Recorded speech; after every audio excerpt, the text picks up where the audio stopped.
Who are the most influential and important people in the world today?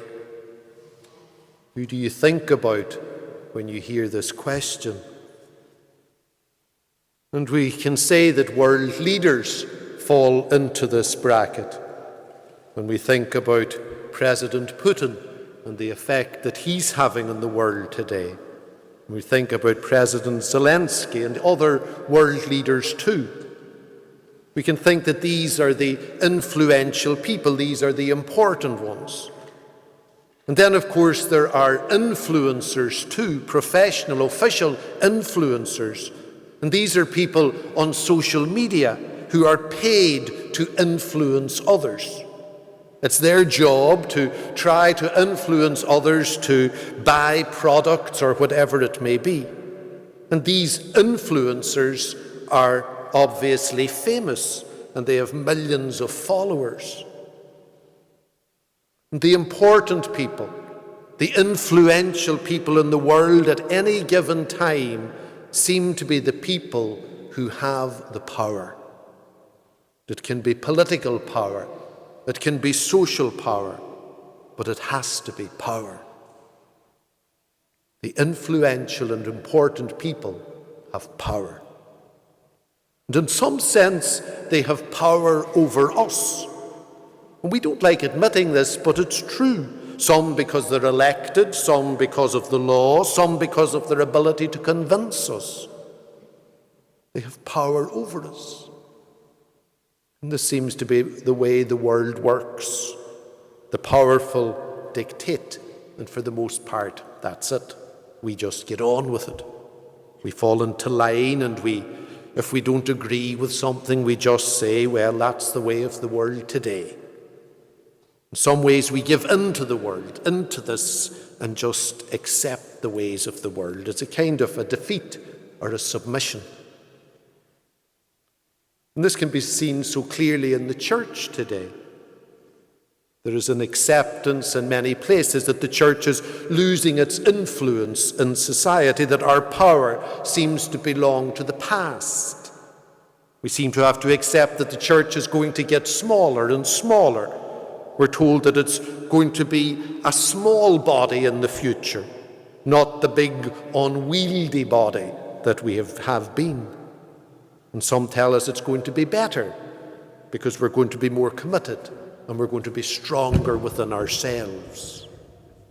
Power, influence, importance. And something very interesting happened consistently over the last week. Last Saturday night, Father Patrick spoke about the fastest way to heaven is to take somebody by the hand and lead them there. And ultimately, it's always God who takes us by the hand. And I had a sense that we have been taken by the hand throughout this novena. And there's that wonderful and natural instinct of a parent to put out their hand and hold their toddler's hand when it gets dangerous, perhaps when they're crossing the road. And the child's hand is held to give confidence, to give safety, to give protection. It's a way of caring. It's love. So we were taken by the hand during this novena. And where were we brought? And this is the most interesting part. Where were we brought? We were brought by the hand to that challenge that the bishop spoke about last Sunday. It's the challenge to hear the gentle voice of the Good Shepherd. To hear the gentle voice of the Good Shepherd rather than the loud voice of the powerful and influential in our world today. It's the challenge the bishop told us to set out in trust and give our whole lives to Jesus. It's all about being concerned about Christ's little ones and not just about ourselves, hearing the gentle voice of the Good Shepherd. That's the challenge. And then on Monday evening, Jessica Wade took us by the hand, and she spoke so powerfully and simply about her harrowing life and that moment that changed everything. And that moment was when a woman appeared beside her in the church in Ballyfermot and touched her arm and told her to light a candle for herself. And then Jessica saw the Stations of the Cross and the crucified Jesus, and her life was transformed. Light a candle for yourself. And on Tuesday, Keith Fahey took us by the hand as he spoke to us about his life, and it was harrowing too. It was a life of excess, of luxury, of success, of addiction, of emptiness and loneliness. And Keith was asked the question in a moment of deep need and distress when he was in therapy, do you believe in God? And that question changed his life as he realized that he did believe in God, and he entered into a journey that is ongoing, a journey of discovery, discovering God and discovering God's love. Do you believe in God?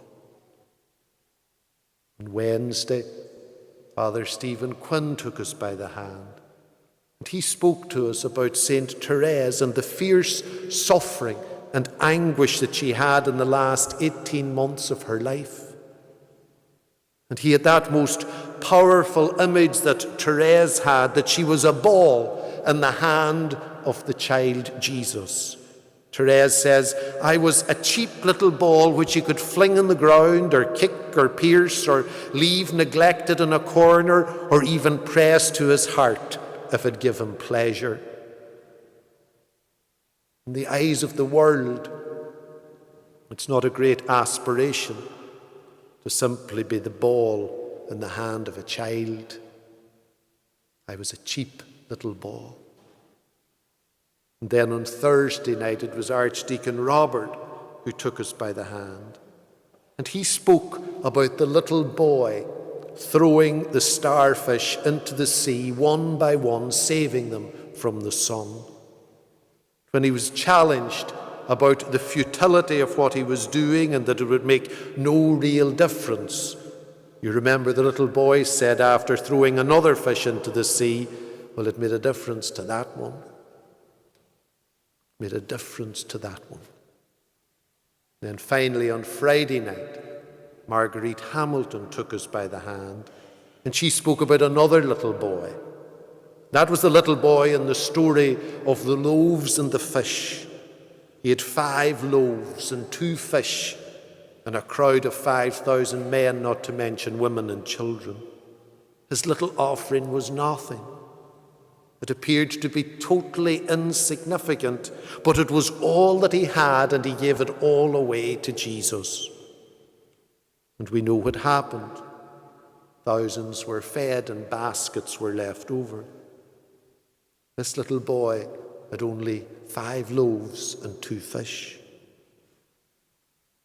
You see, what has been consistent throughout the 9 days is that we haven't looked at worldly power or importance or influence.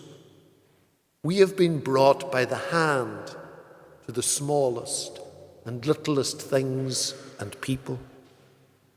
The smallest person of all is probably St Thérèse, a little ball in the hand of God, a little nun who died at the age of 24.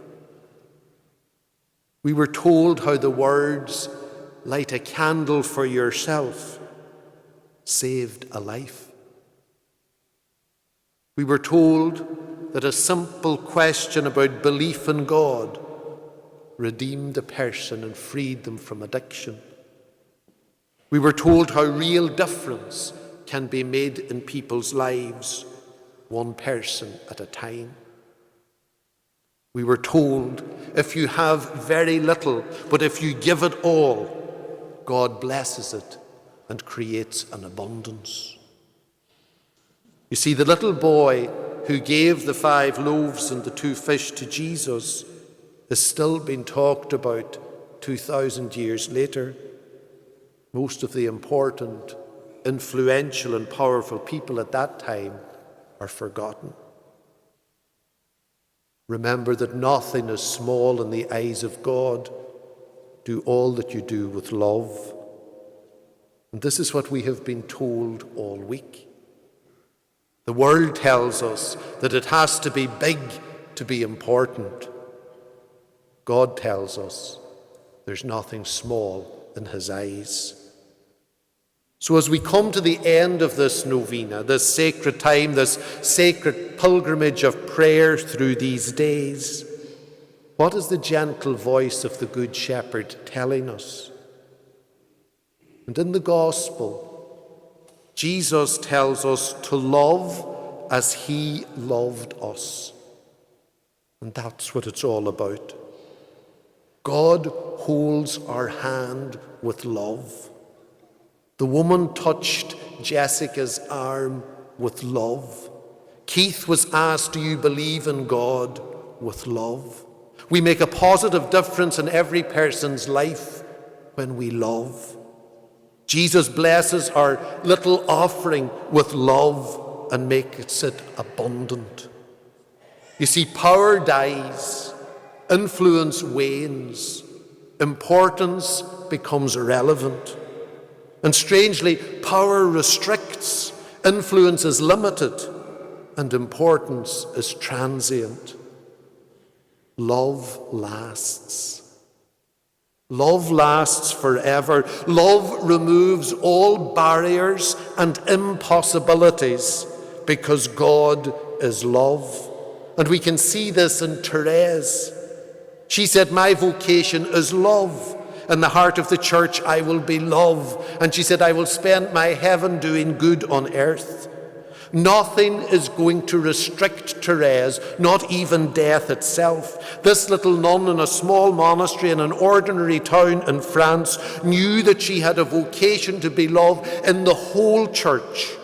And even after death, she knew she was going to spend her heaven doing good in the whole of the world, even in Derry in 2022. How big is the vision and the love of Thérèse? She would never accept a smaller church or work towards it, and neither should we. Anybody who accepts that the church should become smaller doesn't see the church as the unwieldy body of Christ, but some other body that they can control and perhaps manage very well. Today, each one of us is being given a responsibility to grow the church, not to shrink it. We have to put our hand in the hand of God. We have to leave this place full of the Spirit, and we have to allow the Spirit the freedom to work through us. We have to give everything, our 5 loaves and our 2 fish. Every starfish that we come upon, we have to throw into the sea. We have to help everybody we possibly can. We have to touch the arms of those who are suffering and tell them, light a candle for yourself. We have to ask people in love, do you believe in God? We have to be the ball in the hands of the child Jesus, and we have to let him throw us wherever he wants. And wherever he throws us, we have to proclaim his name and reveal his face. Defeat cannot be an option. We cannot give in to the world. We cannot wait. There's an urgency, and the time is now.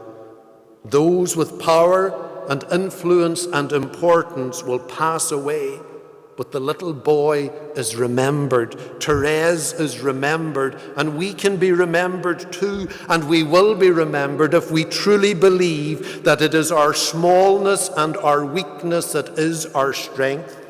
We have to believe that we can change the story of the church today. Each one of us, we can change the story of getting smaller to growing and growing and growing. And how do we do it? Tell the story of your faith.